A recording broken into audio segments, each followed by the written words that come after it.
Before we start today's episode of the F.I.N.E podcast, we want to make sure that we thank our partners at Trio. Don't wait. Be ready and connect with Trio. FAFSA applications are now open, and the sooner you apply, the higher chances you have of receiving the full grant. The Trio staff at Governor State University are the perfect people to help. Trio can help with the financial aid process and scholarship searches.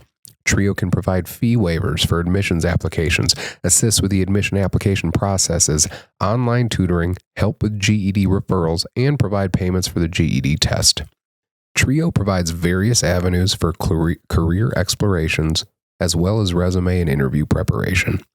Trio can also help you understand and complete your FAFSA application.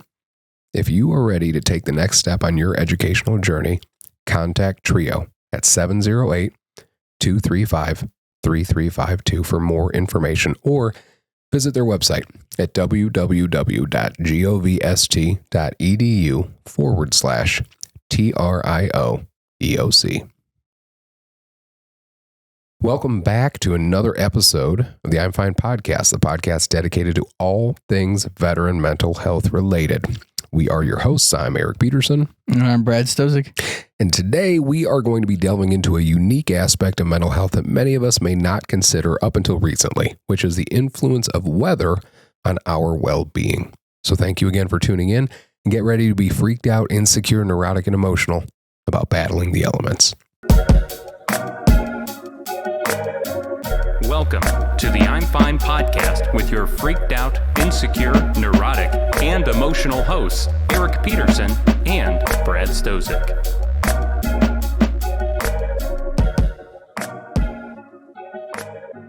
So speaking on how things are going and that's a fucking terrible segue. You're going to fucking Disney World, bro. Yes, I was trying am. to make that into a segue. It didn't work. You're going to fucking Disney World. I am. At the time we're recording, you're doing this tomorrow. Tomorrow, yeah. But by the time this episode comes out, you'll be back by then. Yeah. I think, right? Yeah. Are you excited? You've been out there twice with the whole family. Once. Or one. This will be your second This time. will be the second time. Yeah. Yeah. Mentally, that. I don't think. But it's the happiest place on earth. For who? I mean, for kids, for sure. For sure, for kids. Like I told you, that we went on a bit of a hiatus as far as new episodes because it's been just life. We had a lot of shit going on. We couldn't get a new episode out in time. We got to get the recording thing figured out. I'm working on that. Our amazing producer, Jake, has been telling us dude, we got to batch record stuff. And I'm like, I know, but we just don't have enough time.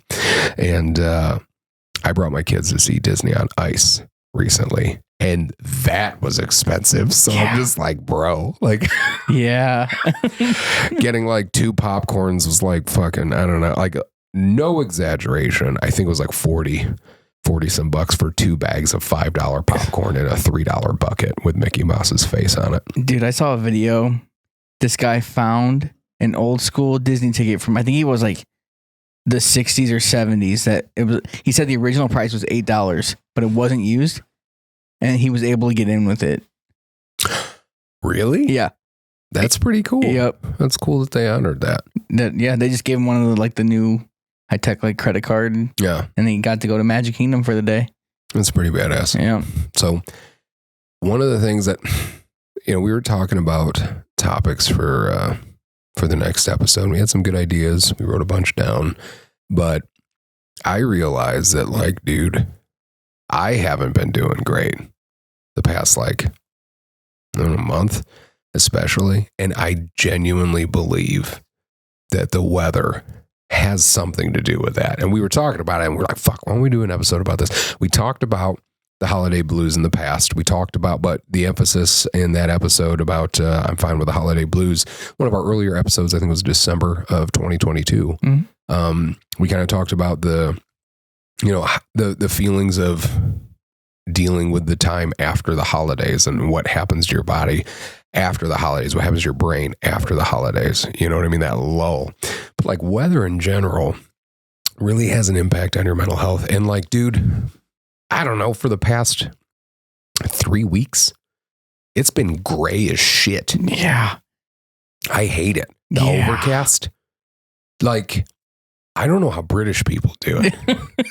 Because, like, the sun fucking never comes out over there, right? Like, that's their joke. That's the running joke. When I was with, I was on a multinational contract with Brits and Kiwis and South Africans and some Aussies and all this other and some Greeks. And this is for the Department of Defense. And the contract was majority American and Brits. Like, we probably made up like 80% of the contract. And so I got to learn a lot about them. You know what I mean? And they always had like running jokes about it, about how it's just fucking gray all the time. And I'm like, dude, I just can't. I don't like it. No. I don't feel good.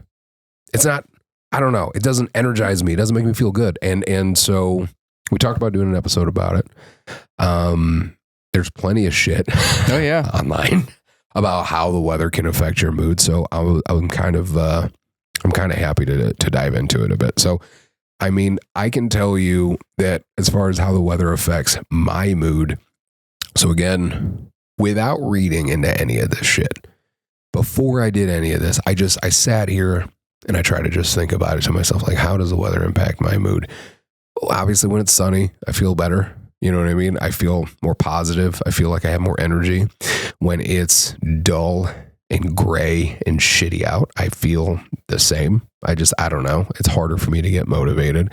I mean, I've always enjoyed things like the rain and storms, rain, stuff like that. That stuff never bothered me. That stuff never made me feel worse. If anything, like, storms always comfort me.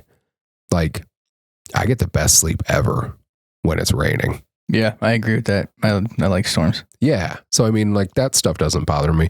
But, like, this weird gray overcast that we're getting right now, that we've had for fucking weeks, it's just, I can't put my finger. I couldn't put my finger on, like, why I felt the way that I felt, but it definitely made me feel, I don't know, just not in, like, a great mood. And when you're already struggling with whatever you're struggling with, period, it's like, when the weather's shitty, it just adds a level of bullshit to whatever you're dealing with. I feel like, right? I mean, how do you feel about that? Yeah, gray is just, ugh. I try to do things to keep my mood not so meh. Like, I still try to go for walks and stuff, but yeah, definitely. I mean, dumb question. With you being visually impaired, I mean, how does it affect? Do you think it affects you as much now as it did before? Do you not really notice? Do you notice because you feel the warmth on your skin? Honestly. I mean, well, from a vision perspective, this is easier on the eyes than a bright sunny day. It's easier from a vision perspective. But as far as mood goes, I could feel it. It feels meh. Yeah. And you go outside and you like that, like, warm hug blanket of, like, summer, you know? Mm-hmm. You don't get that in this. Well, and as we will go on, I mean, there's reasons for that, scientific ones, by people way smarter than us. Probably wear, like, white coats and say super big smart words. So to get to that, so the scientific perspective of this stuff, we have to talk about serotonin and serotonin production. So this is according to an article on the National Library of Medicine.gov's website. So they said that there appears to be a relationship between normal season variations in the level of serotonin and the amount of available sunshine. So at the very basic science level, exposure to light has been reported to activate the synthesis of serotonin in yeast extracts, suggesting that a direct relationship between sunshine and the production of serotonin exists. So again, you know, serotonin is a neurotransmitter that's associated with mood regulation, sleep, and appetite, and things that make you, you know, kind of feel better, feel good. Reduced exposure to sunlight, such as driving during overcast days or winter months, may lead to lower serotonin levels, which has been linked to conditions like seasonal affective disorder, SAD, we're going to get to that in a little bit, and depressive symptoms. So serotonin helps you up, right? Now, melatonin production.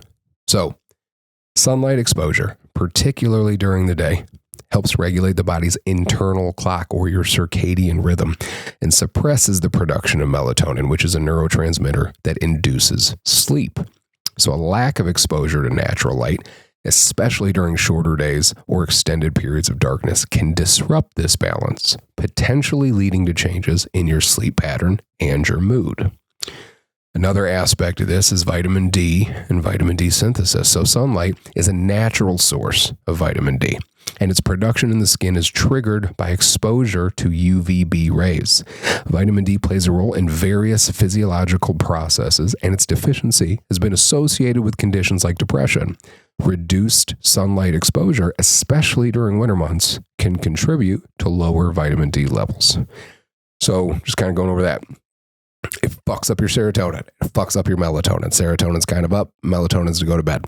And it messes with your vitamin D. All of those things actively contribute to you feeling better.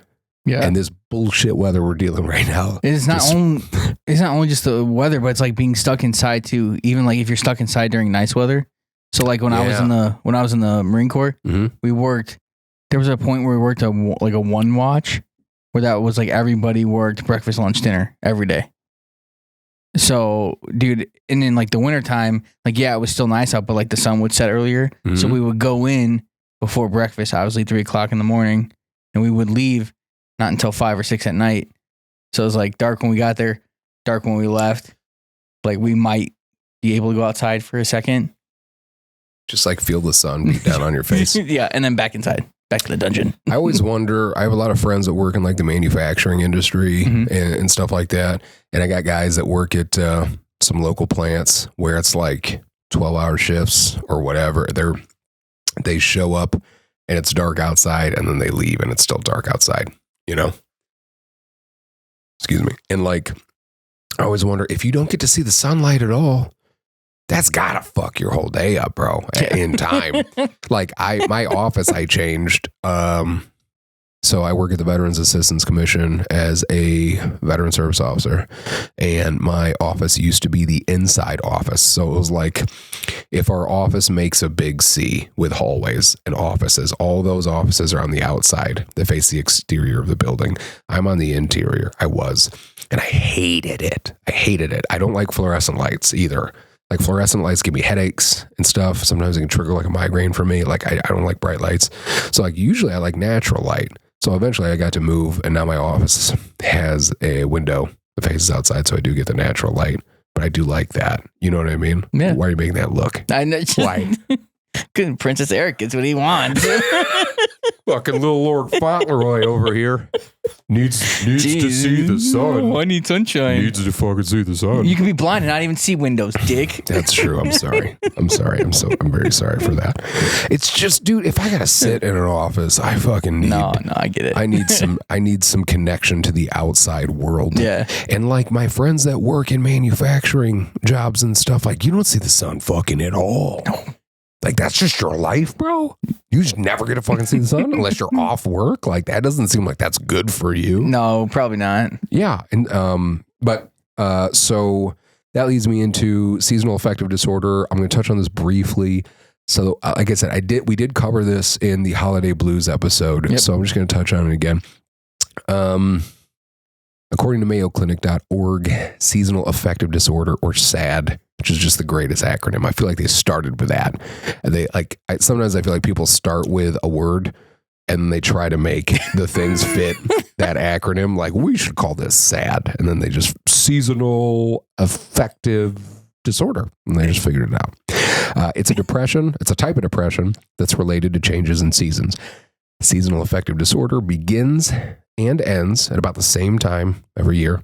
If you're like most people with SAD, your symptoms start in the fall and continue into the winter months, sapping your energy and making you feel moody. These symptoms often resolve themselves during the spring and summer months. Less often, SAD causes depression in the spring or early summer and resolves in the fall and winter months. So you can get super sad into the fucking summer. Treatment for SAD may include light therapy, phototherapy, psychotherapy, and medications. So as far as like weather and veterans mental health, you kind of brought up some things already, which was pretty cool. I'm curious, like how like another good guy to ask would be like Haberkamp or any of those Navy fucks. Like how it is being on a submarine. Oh, dude, I couldn't imagine. No, I wouldn't like that at all. No. I've talked to my buddies in the Navy about that shit already. Like, dude, I get too claustrophobic, period. And then also adding in the fact that you don't get any sunlight or anything from outside. Like, I wouldn't be able to do it. I'm not built for that kind of stuff. No. But like when I was overseas, it was weird how when you get to Iraq or Afghanistan, in my opinion, the second you step off that bird, you feel it. You know that you're in another country and you know it's not yours. It's not your home country. Like the smells, the sights, the sounds, everything. Not saying anything's good or bad. It's just a foreign thing. You just feel like you're somewhere else. And like the weather overseas, dude, it was so hot, so fucking hot. And when I was in Afghanistan, the craziest thing about it was like, depending on the time of year, you could be stepping off for a mission and you're at like fucking, what do you call it? I don't know, like ground level or whatever you call it. Like just, it could be hot as shit when you step off for mission and then you go to the top of a mountain and there's like snow up there and you're like, what the fuck? Yeah. Like, I don't know. I don't even know how to prepare for this shit. You know what I mean? But like, I don't know. Other than that, I'll get to this a little bit later, but I did notice like, yeah, obviously when it's insanely hot out, that tends to affect people's moods when it's like 120, 130 degrees out.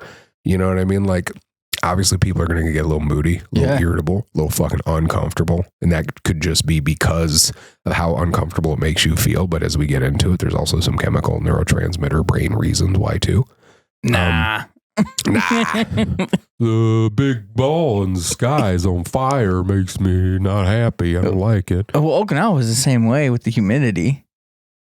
Oh, God. Yeah. Oh, yeah. I hate humidity. Oh, yeah. It was not good. Like, when I was in Iraq, it would be well over 100 degrees. But like, I mean, it was dry heat. So yeah, if you're standing out in it for a little while, it still sucks.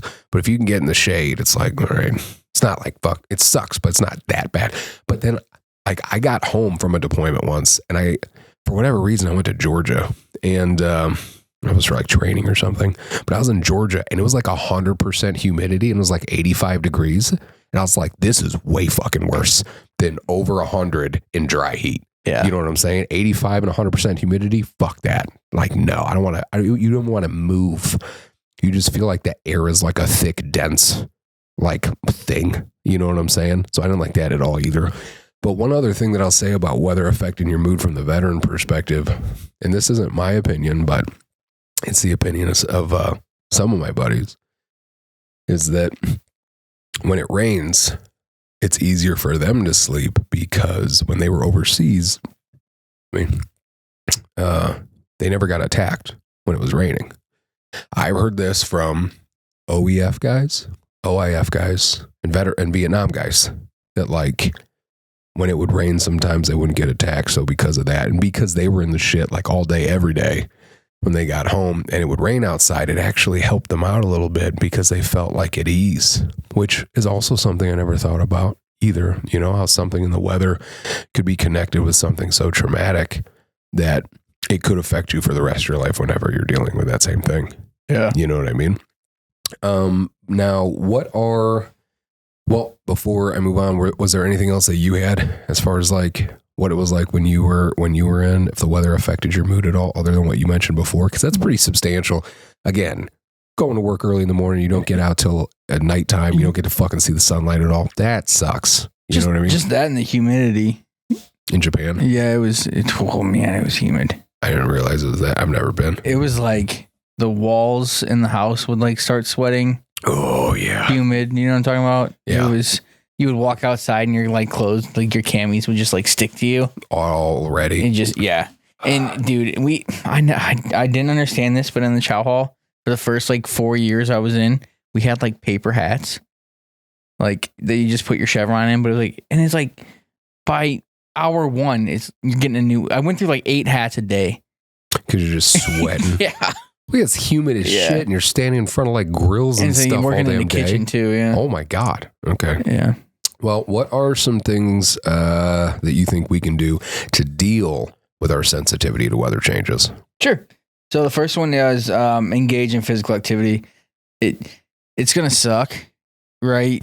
Like it's not fun walking in cold or walking in the extreme hot, but once you get to it feels good to, I think, at least I think so. Not only that, but if you are a follower of David Goggins at all, which he's big in the military community, he's big, period, pretty famous dude, but he's a Navy SEAL. He's also an Army Ranger. I can't remember. Somebody will probably correct me on that. Like he's done a lot of shit. Like he's been through multiple courses through multiple branches, and he's definitely like, like a fucking specimen as far as physical health.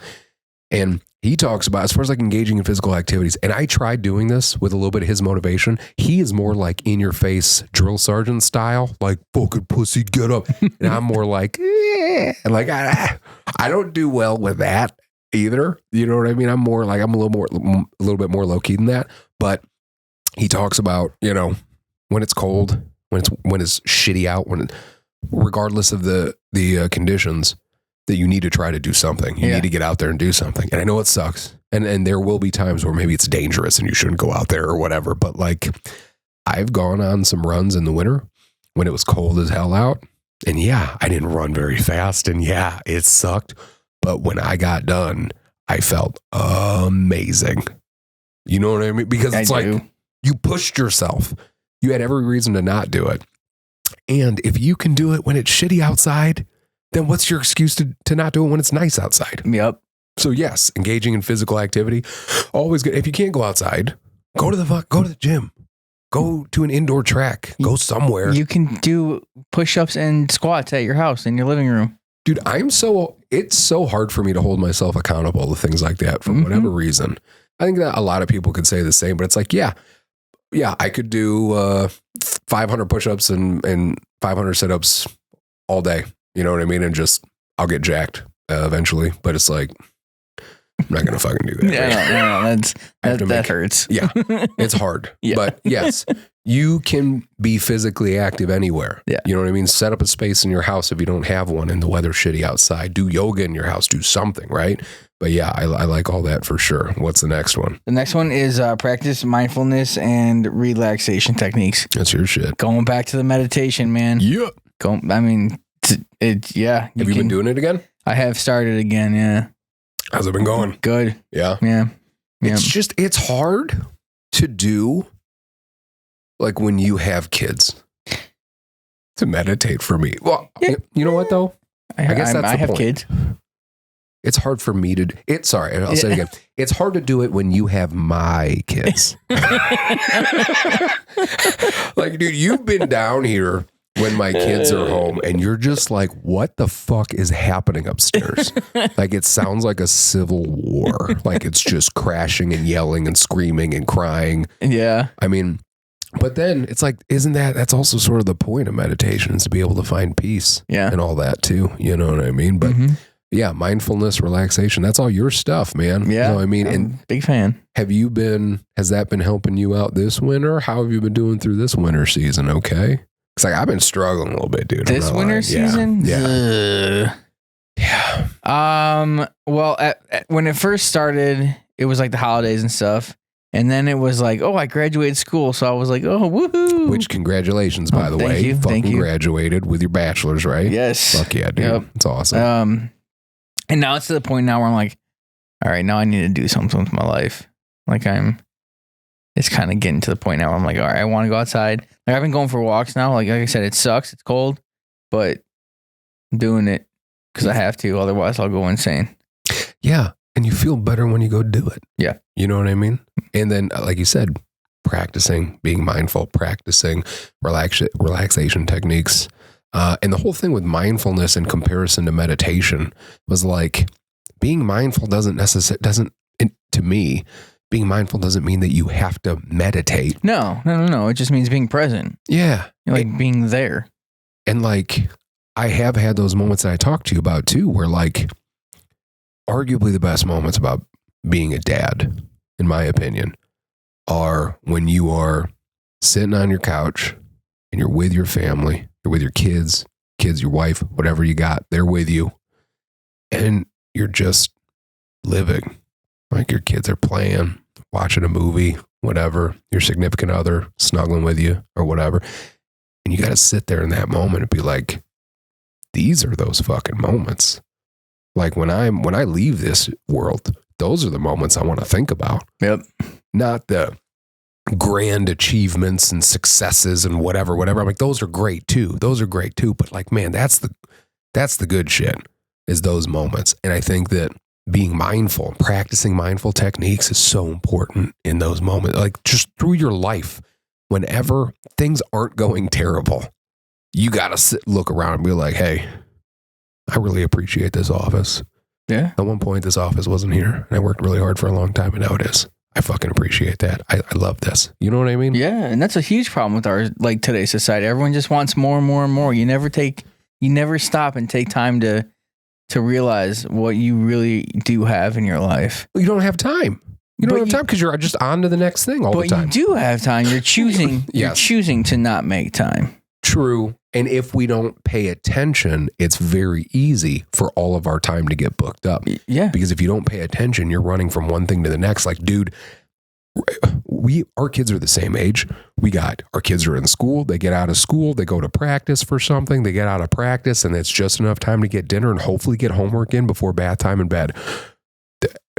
That's how that schedule works. Yeah. And it's like, if you want to do something, you're going to do it when they go to bed. Yeah. So you better hope you get them to bed at a decent time. And by that time, guess what? You're fucking gassed. Oh, yeah. So if you got shit to do, hopefully you get it done. So, it's so hard. And I think by taking advantage of those small moments when you find them and trying to practice that mindfulness, I think that's one of the best ways to combat that. But yeah, I wonder what life was like in like the frontier. You know what I mean? Like colonial America. Just fighting Wolverines and oppressing minorities. But you know what I mean? Aside from that, getting dysentery, fording across rivers. Damn, dude. Okay, well, never mind. It sounds like it sucks. I don't know. Hindsight's 2020. Like my wife will say that sometimes. Like, I wish we lived in this period. I'm like, you do. No, I'm not fucking building the railroad. Fuck out of here. Like, I'm glad being right here. You know what I mean? Like, all right. So what I was going for over there was just like the connectedness of everybody, which leads me to my next one. Sorry. No, like that's what I'm saying though. Yeah. Like the simplicity and like relying on others and not like so much westernization. You know what I mean? That would have been one of the big pros to me, is the lack of bells and whistles. Yeah. You know what I mean? Because that simplicity, like what's on your schedule today to survive. That's what your goal is. Yeah. Yeah. You need to make heat and get food and like maybe add on to your shelter. And that's what you're going to do today and probably for the next ever. Yep. You know what I mean? Sorry. What do you got? So the next one actually is stay connected with others. Mm-hmm. So, it's pretty self-explanatory.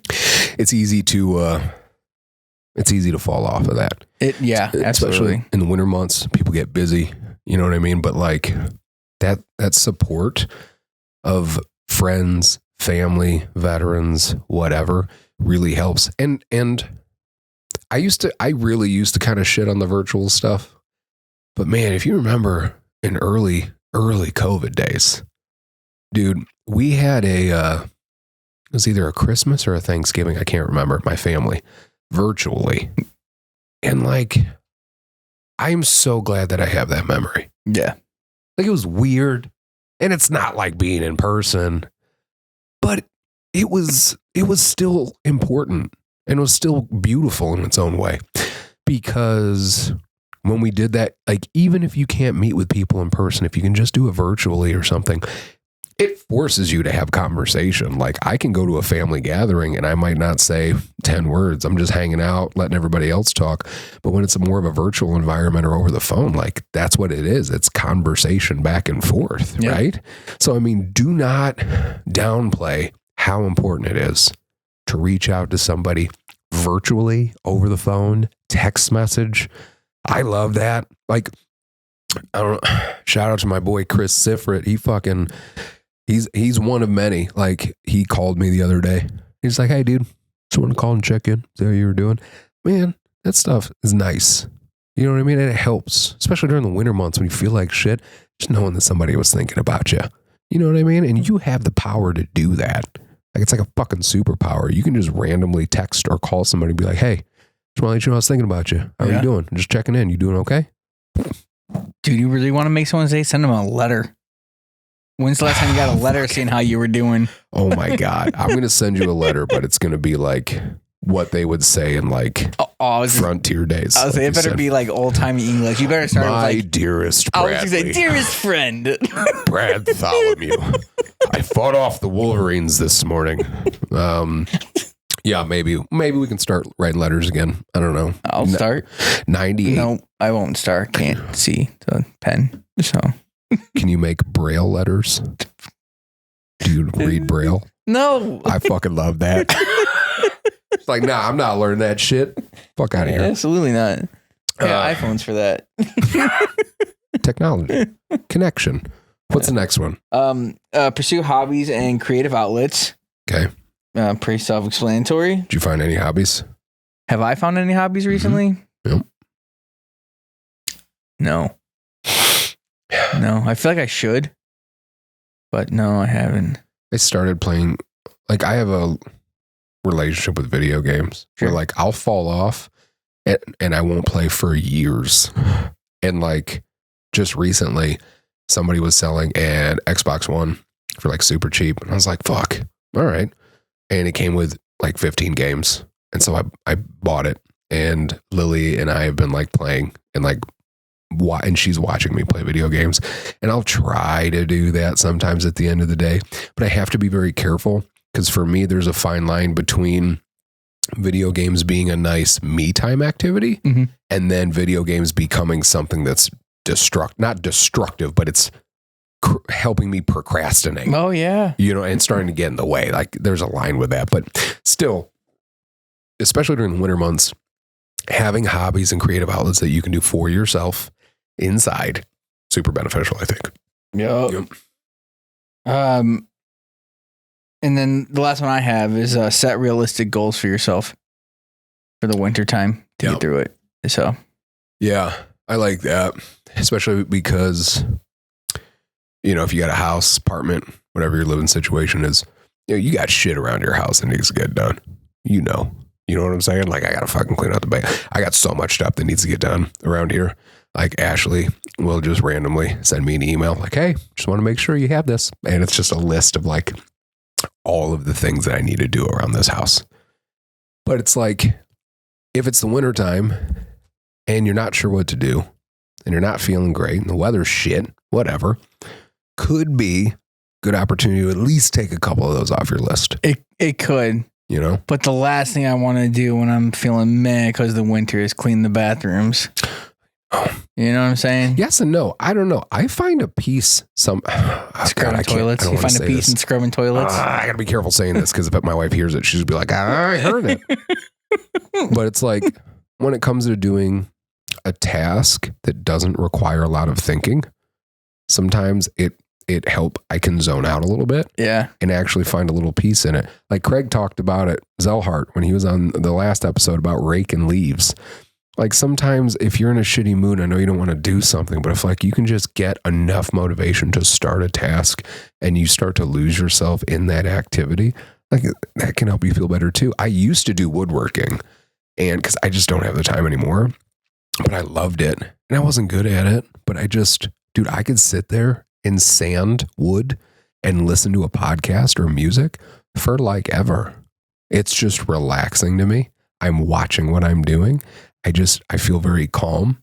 It's allowing my brain to kind of be mindful and like meditate in a way. Yeah. You know what I mean? Because I'm not thinking about all the stimuli and stuff. Like, I found something that I really enjoy. So, I mean, yeah, I definitely think that's another good one too. But what about you? Do you have any other, I don't know, you said you're any goals for yourself when you're in the house, or is it all like daily, like, all right, I got to do the laundry, I got to fucking do this, like that kind of stuff? It's probably just daily things. Yeah. I mean, lately's been getting the house ready getting everything ready for Disney.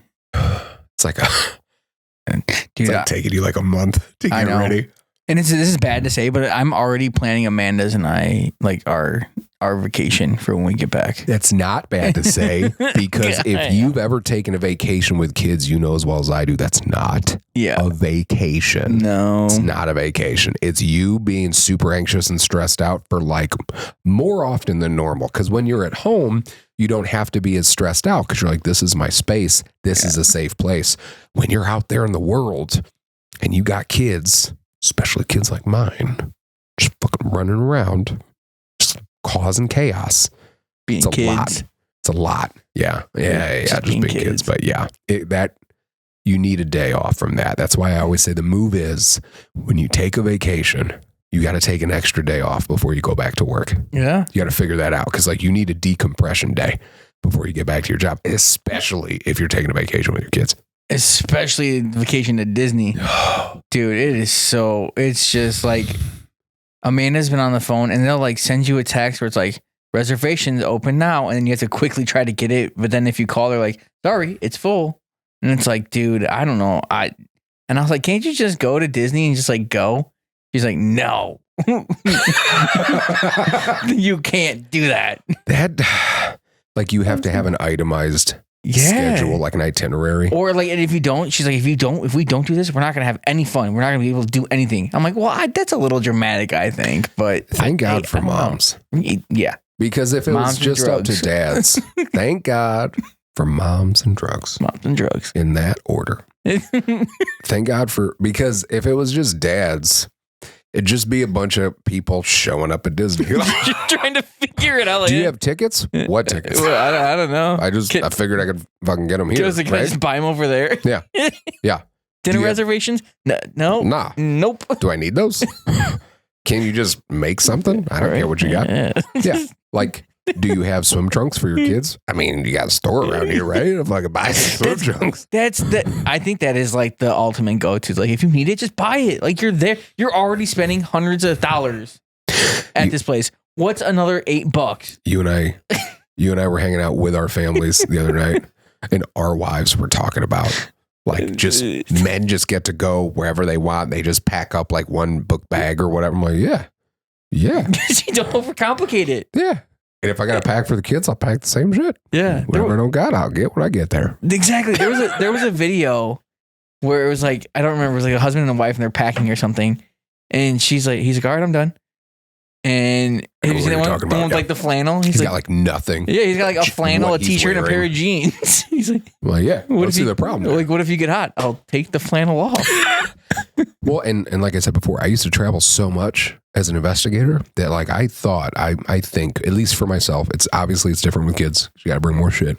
But like I can pack stuff for myself very efficiently and bring just enough stuff because I don't want to carry it all. Yep. You know what I mean? Well, I could easily get a week in the carry-on book bag. Like a big military book bag. Yeah. I could do a week with a carry-on. I've done that before. Oh, easily. Yeah.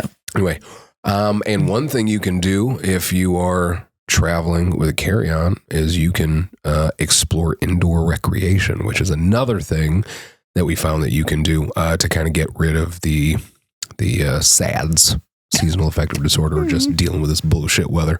So take advantage of indoor recreational opportunities. There's tons of them. Virtual gaming, indoor sports, leagues, joining clubs, like all that shit exists. It exists wherever you are. You just have to look for it and find one and find something you enjoy. Like I got friends that are in bowling leagues. I got friends that are in dart leagues, pool leagues, axe throwing leagues. Shout out to Splitting Targets. We've been doing our axe throwing over there. Brad proved that he is not fucking blind. I was just gonna say, man, I'm pretty good at axe throwing as well as archery, and I gotta, like I said, I told you the other day, I gotta pump the brakes, man. Like the VA is gonna be like, all right, hey, I don't think this guy's fucking blind. You got a fucking bullseye at Splitting Targets. I did, and but yeah, like that. A perfect thing to do indoors. Yep. Axe throwing, so much fun. And we go out there on Thursdays. They got leagues on Thursdays. I think they got half price too. So again, Splitting Target, shout out to them. Awesome organization. Another great thing to do indoors. Virtual golf. How many virtual things are starting to come out now? You know what I mean? Where you can go virtual shooting lanes. Yep. SWAT's gun shop here in Mantino. They got a sweet virtual shooting simulator. Guardian Concepts in Kankakee. They're going to be getting one. So that's another amazing one. So there's a lot of stuff that you can still do indoors. You know what I mean? That's fun. So indoor recreation is a big thing. Cuddle up on the couch by a fire and read a good book. Yes. I could do that. Like you cuddle with me or you cuddle with your significant other? Oh, I just meant like by yourself. But $20 is $20. Okay, that's fine. That's fine. Take it back. Edit that out, Jake. If you want to cuddle. You know what, Jake? Keep it in. Fuck it. Next one. Create a comfortable environment. So yeah, I mean, it's your living space. You want to be super comfortable there. Make sure that it's conducive to your well-being. Add cozy elements. Personalize your space. Use natural light therapy lamps, all that stuff. Another great reason to get married, because if it wasn't for my wife, I would live. There's a meme where it's got like a foldable chair and like a mattress on the ground and then like a TV and an Xbox. And like, this is how single guys would live. And I'm like, yeah, that's all you need. Why would I buy any other shit? But you know what hurts though? Like Amanda reminds me quite frequently that like I would not be okay without her. That's a wife thing, dude. She'll let you know, like she's like, hey, just I'm pretty much keeping you alive. She's like, you would suck without me. Fair points. I mean, but that hopefully it goes both ways a little bit, because it's like, dude, I would die, but you wouldn't laugh. You wouldn't laugh at blind jokes so much. Or maybe more. I don't know. Yeah. Damn it. I understand that. I mean, I rely on my wife. I do. Sure. Oh, yeah. And I feel like she relies on me too. I think that's safe to say. I think that's at the foundation of any good relationships. Like, you need the other person. You help the other person, right? But yeah. So again, my wife did a phenomenal job creating a very comfortable environment for us. And that was just one of the many things she's great at. Next one, utilizing technology for connection. Leverage technology to stay connected with your friends, family, support networks. We talked about this shit earlier. The other cool one that I found in COVID was like a bunch of my friends and I and my wife, there was like this virtual game. Like you could download it on your phone. I forget what it was. I know there's probably a lot of them. But like you saw everybody's faces, and then there were like games, like party games. Yeah. And that was really cool. It was cool to be able to sit in the safety and whatever comfort of your own home, and to be able to like see your friends and still like feel like you're engaging with them. So a lot of options with technology. Learning something new. So use your indoor time to acquire new skills or knowledge. Online courses, there's tons of free ones out there. Books, instructional videos can be valuable. Is there anything that you want to learn that you would, if you had the time and energy and finances for anything, is there anything you'd want to teach yourself to do? Bagpipes or the harp? Bagpipes would be cool. Both of those would be pretty cool. Right? Also, it'd just be like to just fucking bust out a harp. Yeah. I mean, I don't think you can just bust a harp out. They're pretty big, but you know, just carry it with you. You know what I mean? You guys mind if I bring this out? Can I pluck? You mind if I pluck a little something for you? That's, you know what's interesting though? The things that I would also do would also be learning like classical instruments. Yeah. Like I would love to learn piano and violin. Not fucking with you. That'd be cool. I've always wanted, like I've always been just enamored with videos of people playing popular songs on violins or stuff on the piano. I feel like the look on your face says you're about to say something about me being Asian. Yeah. Shit. Right. Listen, it's very Asian of you to want to play violin or piano. And what's hard is like, up until this moment, I never thought about that. That's and then as I saw the smile on your face, I was like, oh shit. You know what I really like, guys? Doing math. Just love doing math. Got an abacus. You say you're not that kind of Asian, but dude, I think you're that kind of Asian. I fight it, Brad. Every day. I fucking fight it. I try to be a super good driver. People like Lily asked me, what's 2 + 2? 7. Don't fucking ask me. I don't know. It's hard for me. Sorry. But you have dreams to play the violin and piano. I really do. That would be. I mean, there are there's this guy Josh Vietti. He's got a really cool YouTube page, and he's playing all of these songs that you know on his violin, and it's just fucking beautiful, man. Yes. Like, I love listening to stuff like that. So, I mean, I would love to teach myself something new if I had the time. So, again, try to use your indoor time to do something positive. Teach yourself something. Next one, plan for seasonal changes. Anticipate and plan for the seasonal changes that affect your mood. For example, if you're prone to having the winter blues, consider light therapy lamps. Consider doing increased outdoor activities during sunny days and planning enjoyable events indoors. So, like, try to get ahead of it. Try to be proactive. Give yourself more stuff to do. And those light therapy lamps, you know, you can get them for very reasonable costs on Amazon and stuff. So if that's something you're having an issue with, check it out. Volunteering, contributing. Volunteering can provide a sense of purpose and connection, explore opportunities to give back to the community, or support causes that resonate with you, even from the comfort of your own home. Plenty of ways to do that. Maintaining a routine, establish and stick to a daily routine. This doesn't just work for kids. This works for everybody. Oh, yeah. You know what I mean? Like, have a routine, especially when you're going through like a depression or a funk. Because, like, dude, when I go through that shit, my routine goes out the window. Like, I don't want to go to the gym now. I don't want to do this. I'm not taking my vitamins first thing in the morning. Like, everything that I do in my routine gets jacked up. And I notice that when I get back into feeling good, I get back into a routine naturally. Mm-hmm. So it's like, I feel like that's very good for me. So if you don't have a routine, try to get one or try to work on that.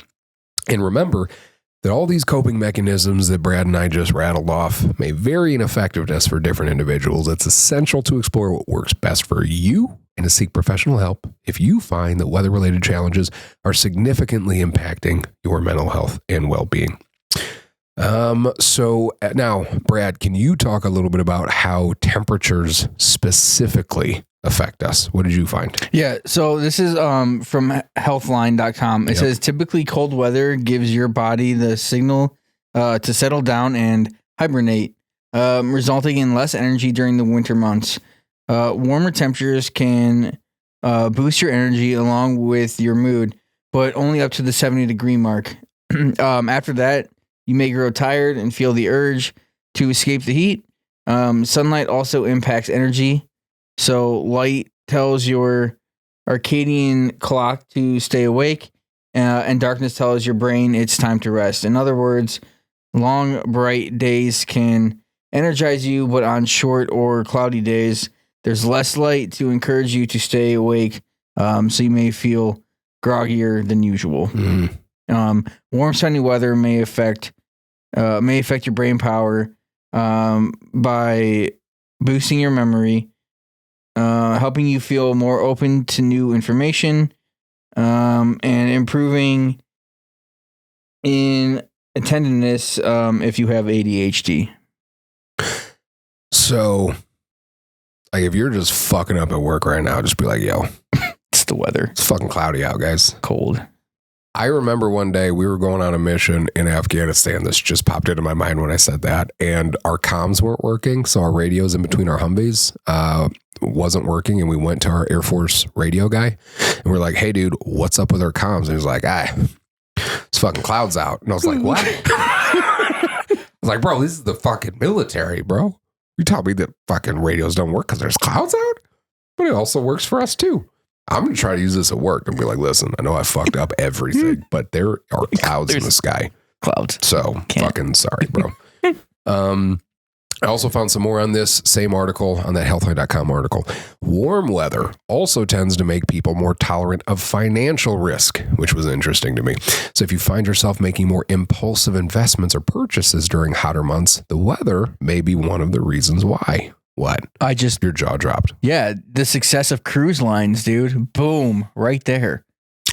Yeah, I'm sure. I mean, yeah, that's part of it. Plus, it's like if it's super hot out, fuck yeah, I want to be out there. You know what I mean? But to understand that, like, it's crazy that, and there's a link in this article on Healthline if you go to it, where it brings you to a study that talks about how the warm weather can make people more tolerant of financial risk. So again, you can check it out, read into it further, but it's crazy to me that by it being hot, it can make you spend more money or do dumber shit with your money. It's also worth mentioning that these effects only occur if you actually go outside. Simply looking out the window on a sunny day probably won't have much effect or impact. High temperatures can also increase stress levels. There's some older research that suggests that people tend to be more irritable or aggressive during hotter months. I mean, I would agree. You just feel fucking uncomfortable. There's some research from 2018 that links higher temperatures to increased agitation and anxiety. And then don't forget extreme weather events like hurricanes, wildfires, tornadoes. They can also cause severe mental health symptoms too. According to a 2020 review, including 17 studies where participants had experienced extreme weather events in the past 12 months, almost 20% experienced symptoms of anxiety, 21% experienced symptoms of depression, and 30% experienced symptoms of PTSD. So also something to take to be cognizant of, especially depending on where you live, you know, like the wildfires, the storms in the Midwest, tornadoes, all that shit. Tropical storms, like typhoons and stuff. Tropical storms. Oh my God. Yeah. All that stuff. Yep. Now, another aspect of weather affecting your mental health is the barometric pressure. So, is all according to that same article. If you've ever gotten a tingly, uneasy feeling before a storm, that was likely your body sensing a drop in atmospheric pressure. Super cool to me. A study in the same article suggests that drops in atmospheric pressure can activate the superior vestibular nucleus. Said that right. Couldn't say the trio thing right. I said superior vestibular nucleus, right? A part of your brain that controls balance and perception. This study involved mice, but humans also have an SVN. The study authors suggest that SVN may rile up your body's stress system before a storm, making you feel on edge. Circulating stress hormones can also sensitize your nerve endings, which could be why some people get chronic pain flare-ups when the air pressure is low.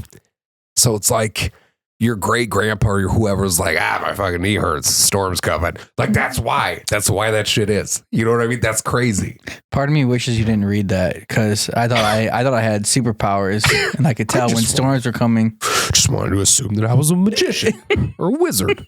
So that's why, if you've ever heard of that, about like, oh, my knee's flaring up, the weather must be changing. Like, it's possible because of the air pressure. That's so cool. And you feel that in your joints. So that's a really cool thing.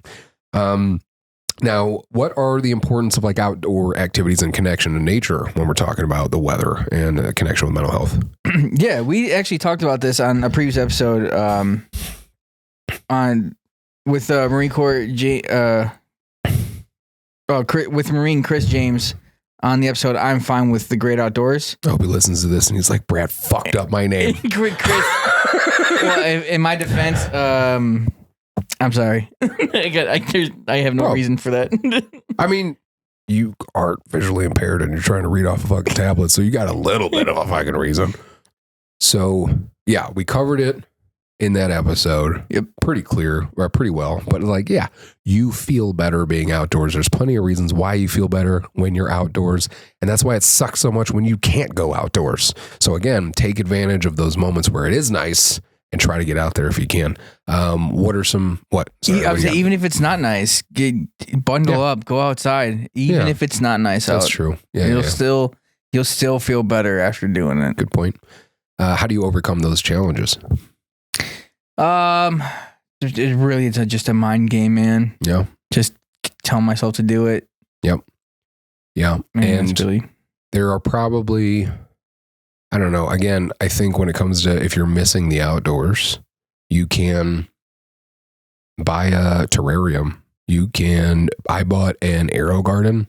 So you can get those on like Amazon or whatever. It's a little garden where you can grow whatever you want inside your house. Yeah. Doing little stuff like that kind of brings a little bit of the nature inside. To get a chia pet, plants, any of that stuff. Ash has been doing great. She's got some plants. She's kept them alive. I don't know fucking how, like for like the first 12 years of our relationship, every plant she ever had died like that day. But we brought, I like having plants in my house.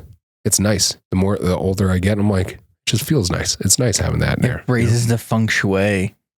I still don't know what feng shui is. Do you? I think so. I think it's like the mood and the vibe of like a room. Yeah. Mm-hmm. I think so. Yeah, that sounds about right. At my old house, we had a feng shui wall. There's just like a ledge in between the kitchen and the living room. Yeah. And we just had like a bamboo plant on it or something. I wonder if you can bring that up to like a World War II veteran. They're like, don't fucking talk about that shit around me. I don't think I would do that. I fought the feng shuis in World War II. Sorry. Yeah, no, I think you're right. It sounds about right to me. So in closing, I think we covered it pretty well. I thought we did a pretty good job. Yeah, this was a fun episode. Talking about how much weather impacts mental health. I learned, I don't know what the biggest thing you got out of it.